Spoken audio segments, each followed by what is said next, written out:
পুরনো স্মার্টফোন বিক্রির আগে যেসব কাজ না করলে বিপদ। আপনার কাছে থাকা পুরনো স্মার্টফোন বিক্রি করেও আপনি অনেক বিপদে পড়তে পারেন। অবাক হচ্ছেন নিশ্চয়ই, যে কোনো ফোন বিক্রি করে কিভাবে বিপদে পড়বেন। আসলে আপনি ফোন বিক্রি করার পর সেটা যদি কোনো দুষ্ট লোকের হাতে পড়ে, তাহলে আপনার ফোনের ডেটা বা ছবি চুরি করে সে আপনাকে বিভিন্নভাবে ব্ল্যাকমেল করতে পারে।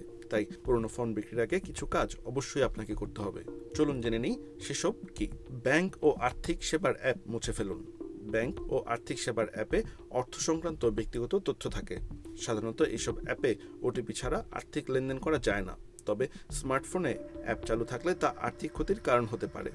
কল রেকর্ডস ও বার্তা মুছে ফেলুন। স্মার্টফোনে সংরক্ষিত সব কল রেকর্ডস ও বার্তা মুছে ফেলতে হবে। কল রেকর্ডস ও বার্তা গুরুত্বপূর্ণ হলে সেগুলো আলাদা কোনো স্থানে বা ক্লাউড সেবায় সংরক্ষণ করা যেতে পারে। ছবি, ভিডিও এবং মাল্টিমিডিয়া সংরক্ষণ করুন। স্মার্টফোনের স্টোরেজে ছবি, ভিডিও সহ অসংখ্য মাল্টিমিডিয়ার আধেয় বা কন্টেন্ট থাকে। এগুলো অধিকাংশ ক্ষেত্রেই প্রয়োজনের কারণে মুছে ফেলা যায় না, তাই এসব আধেয় অন্য কোনো স্থানে সংরক্ষণ করে মুছে ফেলতে হবে। সব অ্যাকাউন্ট থেকে বের হয়ে যান। স্মার্টফোন থেকে যুক্ত হওয়া সামাজিক যোগাযোগ মাধ্যম, ইমেল, ব্যাংক সহ সব অ্যাকাউন্ট থেকে বের হয়ে আসতে হবে। ফোন ফ্যাক্টরি রিসেট দিলেও এসব অ্যাকাউন্ট থেকে লগ আউট করতে হবে। মাইক্রো এসডি কার্ড সরিয়ে ফেলুন।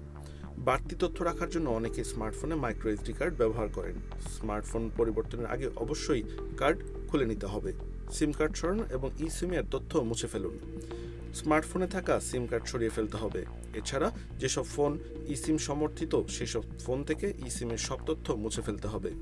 হোয়াটসঅ্যাপ ব্যাকআপ রাখুন। হোয়াটসঅ্যাপে প্রচুর তথ্য থাকে, তাই গুগল ড্রাইভে হোয়াটসঅ্যাপের ব্যাকআপ রাখতে হবে। পরে নতুন ফোনে এই ব্যাকআপ ব্যবহার করে পুনরায় তথ্য ফেরত আনা যাবে। এনক্রিপশন মুছে ফেলুন।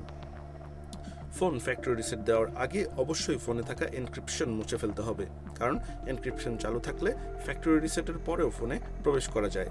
ফ্যাক্টরি রিসেট করুন। ফ্যাক্টরি রিসেট করলে ফোনে থাকা সব তথ্য মুছে যাওয়ার বিভিন্ন ত্রুটিযুক্ত সফটওয়্যার, ভাইরাস বা ম্যালওয়্যার থেকে রক্ষা পাওয়া যায়। আর তাই পুরনো ফোন বিক্রির সময় সব তথ্য স্থায়ীভাবে মুছে ফেলতে ফ্যাক্টরি রিসেট করা প্রয়োজন।